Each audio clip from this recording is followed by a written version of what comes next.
آج سے تقریباً 1 سال پہلے جب سورج کی کرنوں نے ہمالیہ کی چوٹیوں کو چھوا تھا تو کسی کو خبر نہ تھی کہ آنے والے چند گھنٹے دنیا کے دفاعی نقشے کو ہمیشہ کے لیے بدل کر رکھ دیں۔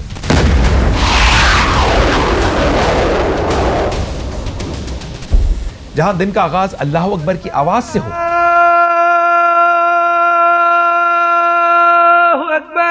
وہاں ہر باطل طاقت کو ایک قدم اٹھانے سے پہلے سوچتی ضرور ہے، لیکن رات کے اندھیرے میں 6 مئی 2025 کی شب بھارت نے سندور نامی آپریشن کے نام سے پاکستانی سرزمین پر حملہ کیا۔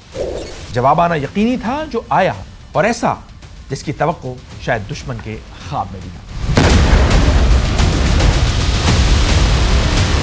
فضاؤں میں ایک خاموش تناؤ تھا، ریڈار کی سکرینوں پر لہریں ابھریں اور پاکستانی فضائیہ نے اپنے ان طیاروں کو اڑایا جنہیں ضرورت نے جنم دیا اور جنون نے پالا۔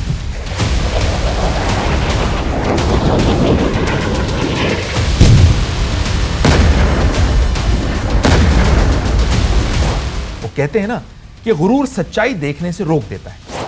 دشمن اپنے ناقابل تسخیر رافیل طیاروں کے زوم میں بپھرا ہوا تھا۔ فرانسیسی ٹیکنالوجی، اربوں ڈالر کی لاگت اور برسوں سے مغربی میڈیا کی تعریفوں سے پالا گیا وہ غرور آج آزمائش کے کٹہرے میں کھڑا تھا۔ لیکن اس طرف بھی کوئی عام فضائیہ نہیں تھی۔ پاکستانی پائلٹس نے JF-17 تھنڈر بلاک 3 کو ہوا میں اڑایا۔ اس طیارے کو، جس کا AESA ریڈار 170 کلومیٹر کی دوری سے دشمن کو پہچان لیتا ہے اور جس کا PL-15E میزائل 145 کلومیٹر سے زیادہ دوری سے ہدف کو نشانہ بنا سکتا ہے، پھر فضا JF-17 تھنڈر کی گرج سے لرز اٹھی۔ پاکستانی فضائیہ نے JF-17 اور J-10C دونوں طیاروں کو مشترکہ آپریشن میں استعمال کیا۔ کئی بھارتی طیارے، جن میں رافیل بھی شامل تھے، مار گرائے گئے۔ پہلے بھارت کے چیف آف ڈیفنس اسٹاف اور پھر دنیا بھر کے لیڈروں نے اعتراف کیا کہ بھارتی فضائیہ کے 1-2 نہیں، کم و بیش درجن بھر طیارے راکھ کے ڈھیر میں تبدیل ہو گئے۔ اس مارکے نے دنیا کو ایک پیغام دیا کہ آواز کی رفتار سے تیز صرف طیارہ نہیں ہوتا، بلکہ اس کے پیچھے کام کرنے والا پاکستانی عزم بھی کار فرما ہوتا ہے۔ لیکن یہ کامیابی ایک رات میں نہیں آئی، اس کے پیچھے دہائیوں کی تلخ تاریخ، شکست خوردہ امیدیں اور پھر پختہ عزم کی ایک طویل داستان چھپی ہوئی ہے۔ سال تھا 1965۔ پاکستان جنگ کے محاذ پر تھا اور اس وقت امریکہ نے، جو اپنے آپ کو پاکستان کا دوست کہتا تھا، اسلحے کی سپلائی بند کر دی۔ صدر ایوب خان نے اس دھچکے سے ایک سبق سیکھا: کسی دوسرے پر مکمل انحصار کرنا دفاعی خودکشی ہے۔ یہی وہ لمحہ تھا جب پاکستان نے چین کی طرف دوستی کا ہاتھ بڑھایا۔ 1990 کی دہائی میں امریکہ نے ایک بار پھر وہی کیا۔ اس بار پاکستان کے خریدے ہوئے F-16 طیاروں کی ڈیلیوری روک دی۔ پیسے تو گئے مگر طیارے نہیں آئے۔ یہ بات ناقابل برداشت تھی، لیکن اس کا رد عمل ناقابل یقین نکلا۔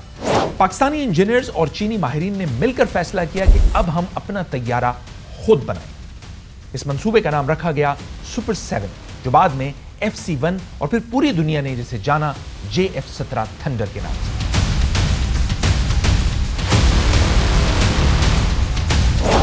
پاکستان ایروناٹیکل کمپلیکس کامرا یہ وہ جگہ ہے جہاں خواب حقیقت بنتے ہیں۔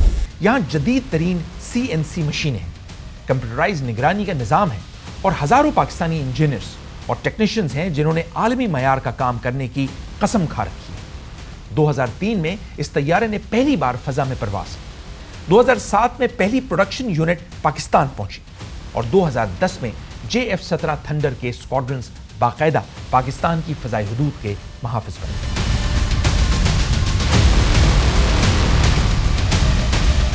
اس طیارے سے متعلق کچھ اعداد و شمار بھی سنیں۔ لمبائی 14.97 میٹر، ونگ سپین 9.46 میٹر، زیادہ سے زیادہ رفتار ماک 1.6 یعنی آواز کی رفتار سے 1.5 گنا تیز، سروس سیلنگ 50,000 فٹ اور 8 ہارڈ پوائنٹس پر 3,600 کلوگرام ہتھیار اٹھانے کی صلاحیت۔ لیکن ان اعداد سے بھی اہم وہ ذہانت ہے جو اس کے کاکپٹ میں سمائی ہوئی ہے، یعنی پاکستانی پائلٹس کے ہاتھ میں جو مشین ہے وہ ایک ایکٹیو الیکٹرانکلی سیکنڈ ایرے یا AESA ریڈار اور لانگ رینج BVR سے لیس 4.5 جنریشن کا ملٹی رول لڑاکا طیارہ ہے جو مختلف قسم کے جنگی مشنز میں حصہ لینے کی بھرپور صلاحیت رکھتا ہے۔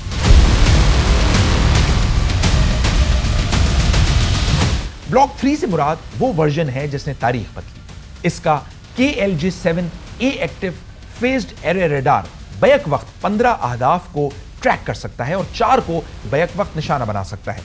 ہیلمٹ ماؤنٹڈ ڈسپلے کے ساتھ مل کر PL-10E میزائل پائلٹ کو یہ طاقت دیتا ہے کہ وہ صرف نگاہ ڈال کر نشانہ بنا لے۔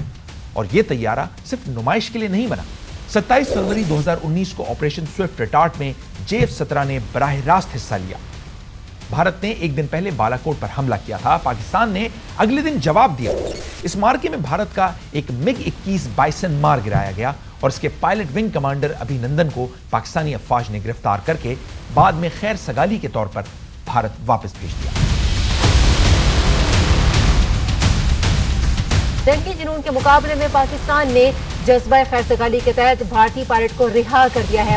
پاکستانی فضائیہ نے ان طیاروں کے ذریعے نیٹ ورک سینٹرک جنگ کا مظاہرہ کرتے ہوئے 12 سے 18 طیاروں کو ریئل ٹائم میں کنٹرول کیا۔ اس جنگی تجربے نے دنیا کا دھیان کھینچا۔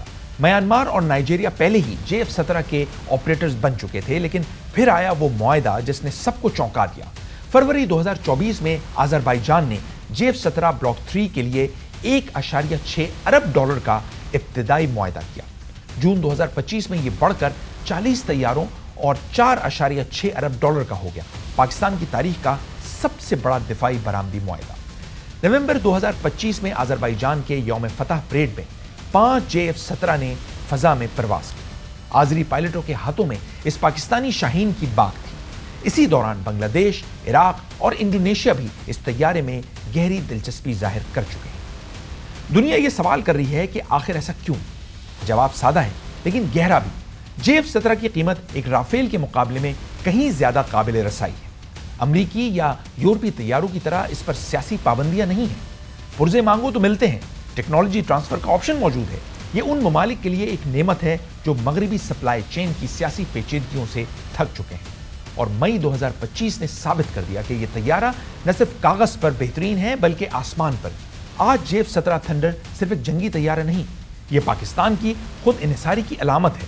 ایک ملک جسے بار بار اسلحے کی پابندیوں سے توڑنے کی کوشش کی گئی، اس نے اپنے درد دل کو ایک ایسے شاہین کی صورت دی جو آج دنیا کے آسمانوں پر بے فکری سے اڑتا ہے۔ بنگلہ دیش سے باکو تک، کامرا سے بغداد تک تھنڈر کی گرج سنی جا رہی ہے۔